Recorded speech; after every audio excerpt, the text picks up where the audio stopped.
E o capítulo 7 começa precisamente assim. Depois disto,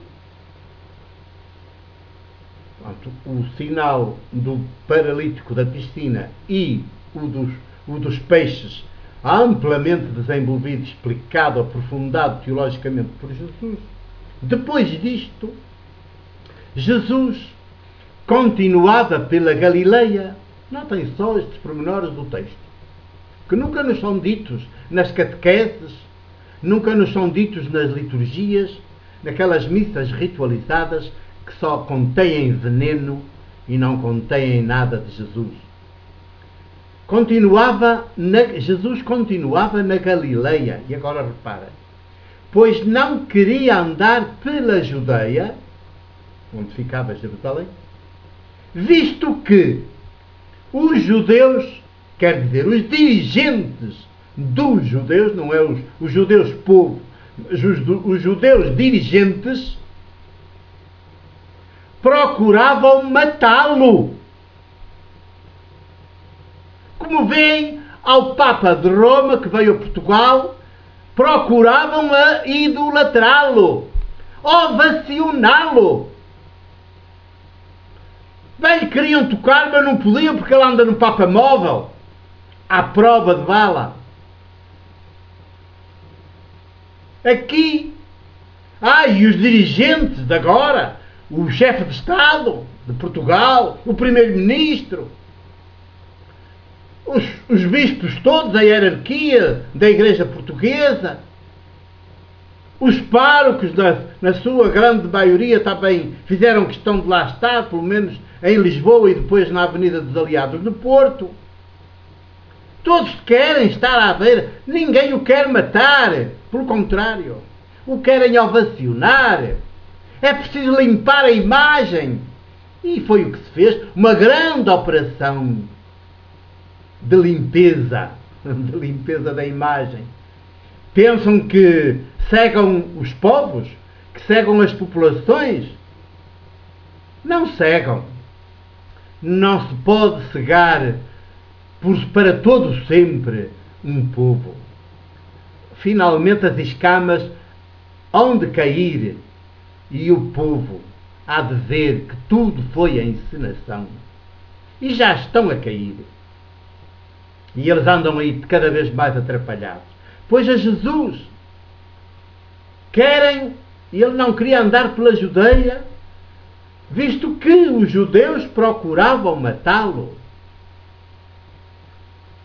A gente pensa que só foi assim quase por mero acaso, se calhar por um acidente de percurso, por um engano, que Jesus acabou crucificado.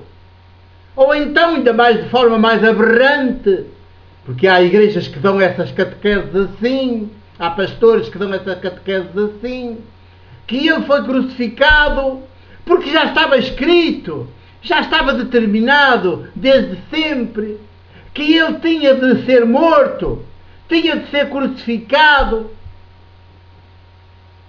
para assim redimir a humanidade, porque Deus exigia esse sacrifício do seu próprio Filho. Mas que Deus mais monstruoso, que Deus mais cruel, que Deus mais sádico.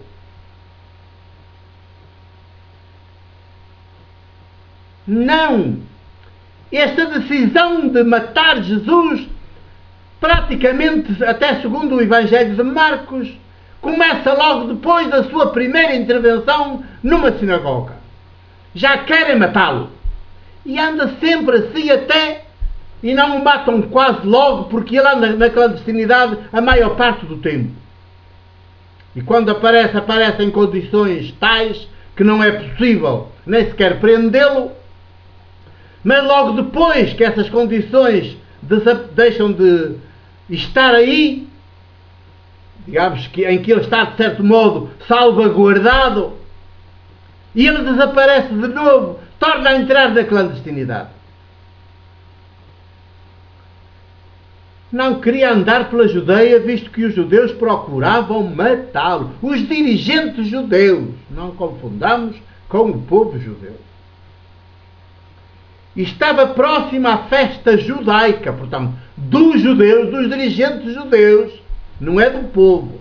O povo que fosse lá, e ia lá muito, era só explorado, não era a festa, era a exploração do povo. Era festa para os dirigentes, porque recebiam o dinheiro que se fartava. Os sacrifícios dos animais aumentavam, multiplicavam-se, não tinham mãos a medir, e era tudo negócio, era tudo dinheiro que entrava na caixa forte, no cofre, no tesouro do templo. Lá se diz tesouro, aqui se diz, no tesouro do templo.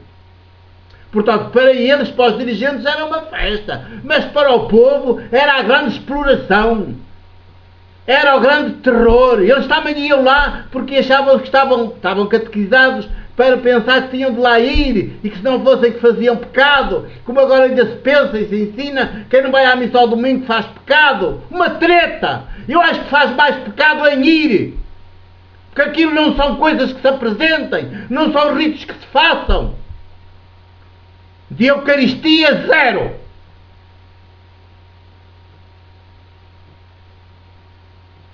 De Eucaristia, zero.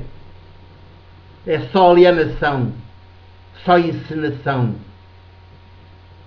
só ópio, só mentira, só ritual. E venha a nós, porque no fim também se paga, até as hóstias são pagas, ou o que pensam.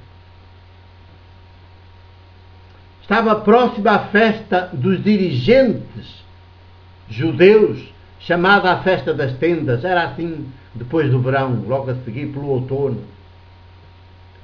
E os seus irmãos, diz o texto, os seus irmãos, os seus familiares mais próximos,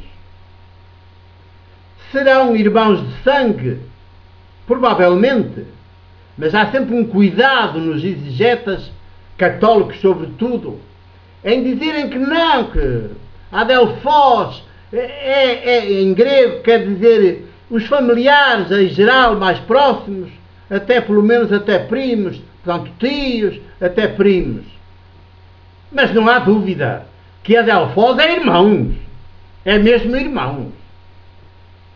E se forem primos ou se forem tios, quer dizer que se estão a comportar como irmãos de sangue. Não podemos fugir à questão. E temos que, é a partir da verdade que a gente se faz humano, se faz livre, diz Jesus, precisamente nestes 2 capítulos. Aí a frase.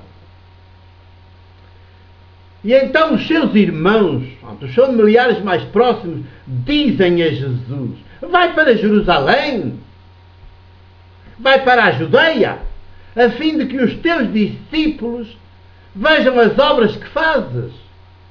Pois ninguém faz nada às escondidas na clandestinidade. Se pretende tornar-se conhecido. Se fazes coisas destas, mostra-te ao mundo. E depois acrescenta: nem sequer os seus irmãos acreditavam nele. Como vê? Nem sequer os seus irmãos acreditavam nele. Se nem os irmãos, como é que os dirigentes judeus haviam de acreditar? Tomá-lo a sério. Se nem a família o toma a sério. Estas coisas também nunca nos dizem, pelo contrário, fazem tudo assim muito romântico. Parece que os familiares são os mais próximos de Jesus também ao nível da adesão ao seu projeto político-maêtico. E não, são os seus inimigos. Os familiares são os seus inimigos. São os que gozam, são cínicos aqui com ele.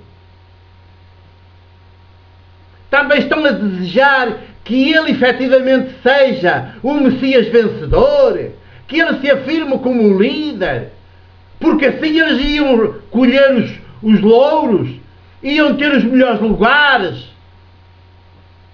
Como agora, quando ganha qualquer chefe de partido, logo os melhores lugares são para os seus, os que votaram, que apoiaram, que andaram mais próximos da campanha.